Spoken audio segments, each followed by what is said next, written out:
Yo, what's going on, guys? Your boy Pwny, and in this video, we are going to be going over one of the best hot routes that you guys can add to your schemes in Madden 25 to make your offense a little bit more dynamic. Now, before I get into it, if you guys are new to the channel, do not forget to hit that subscribe button, like the video, comment down below, and hit that noti bell so you guys never miss an upload. And if you guys got nothing to say, well, just comment FTA. It stands for the algorithm and it helps push these videos to more and more people. Now, this should be a quick video. We're just going to talk about the speed out. The speed out is one of the best routes in the game that you guys can add to your scheme. It not only beats multiple coverages, cover 1, cover 0, cover 4, cover 3, anything that doesn't have a flat straight towards the sideline, it's going to beat that coverage. And I'm going to show you guys how to make it slightly better in this video. Now, to put a speed out on your field, the only thing that you're going to need to have is a receiver that is on the sidelines. You need one of your either your number 1 receiver or your number 2. Slot receivers cannot do this hot route, so these 3 receivers here are not able to do a speed out. Unless you motion one of these receivers out, they do not have the option to do a speed out. Same thing with tight ends, same thing with running backs. Any of those receivers do not get that option. You need to have it on one of these outside receivers. So this guy here and this guy here both have the option. So when you're calling a speed out, the only thing that you need to do is press triangle to access your hot routes. Click one of the receivers that you're trying to speed out. And for this video, I'm just going to press O. And then as you can see, it says speed out if you move the left stick to the right. So as you can see, the speed out is there. Now you can call this speed out just like this, and this is going to make it so that, again, it's a shaky read. It's a tight window. It's a tight fit. The only time that you're going to want to throw that one specifically is if you are on the opposite hash mark.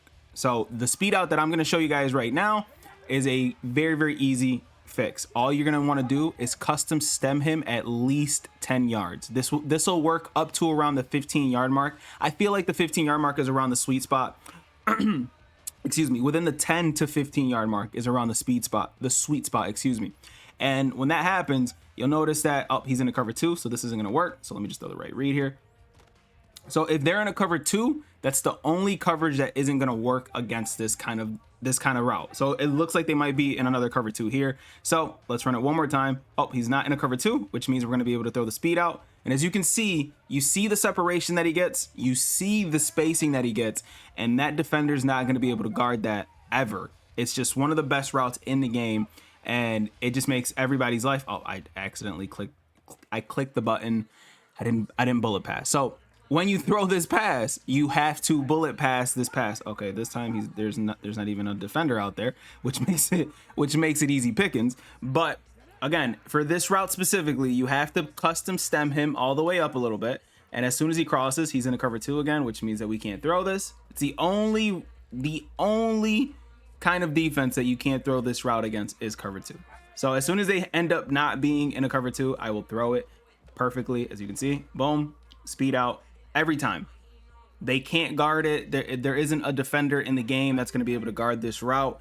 It just ends up being one of the best routes in the game. It doesn't matter who you're throwing it against. And as you can see, boom. And you can add this to your scheme no matter who you are. It doesn't matter what the receiver's rating is. It doesn't matter what the defender's rating is. You can add a speed out route, custom stem him up around 10 to 12 yards, I feel like is a good spot. And as soon as you see him cross over, throw it, pass lead it to the right or left, depending on which side of the field that you're throwing it on, and all of a sudden you have a route that's almost unguardable against these guys. And that's exactly what we want to look for when it comes to creating a scheme, and it just makes your life so much easier when it comes to the offensive side. Now that's pretty much it when it comes to this. Make sure you guys are bullet passing this. Make sure you guys are custom stemming this up around 10 yards. Just custom stem it just a little bit past where that defender is. So the best thing that I could say is if your defender is here and you want to try to put that custom stem up, custom stem him about 3 yards above where that defender is, because you want that defender to kind of turn his back as well, which is going to make the route a little bit easier to kind of accomplish. But you see here, he's in a cover 2, which means it's going to be a little bit difficult to hit that throw, especially if their zone drops are set to 15. It's going to be a much more difficult read to make. But if they're not, he turns his back, and all of a sudden, boom, you have a dot on the sideline, causing you to add just one of the best hot routes in the game to your scheme. This is something that I noticed that a lot of people they underutilize this route. And the reason why I'm bringing this up, and if you made it this far to the video of me just saying, hey, this is a speed out, I form, single back, anything where it's a run heavy formation. This route specifically is going to change your run formation. So say you're running nonstop stretches to the left or to the right. Now, if you add this to your scheme, you're going to be able to sit there and throw a speed out randomly out of one of these formations, and it's going to take your opponent off guard because they're not expecting you to pass the ball. So again, you wait. You know what? Let me take this guy off of his play action. So now he thinks I'm running a stretch again. Psych, we're not running a stretch. We're running a speed out. And all of a sudden, we're getting first downs off of passing the ball as well. So this route specifically, it's going to make it so that it's going to make offenses that are under center or, I form, pistol, and things of that nature. It's going to make those kinds of offenses more viable to use in this game. Because, of course, run defense in this game, no one's really running cover 2 right now. They're running cover 3. Cover 1 and taking the safety that's in the middle of the field and bringing him down, or just running cover 4 quarters. And that's one of the main defenses for runners right now. So if you add this to your run scheme, your life is gonna just be a lot easier. My name is Pwny Montana. Hopefully this tip helps you guys out. I will see you guys in the next one, man. If you guys have any tips that you guys might want, leave it down in the comment section. I'll try to find something for you guys. My name is Pwny. I'll see you in the next one. As always, 2 fingers, deuces, and peace out, you guys.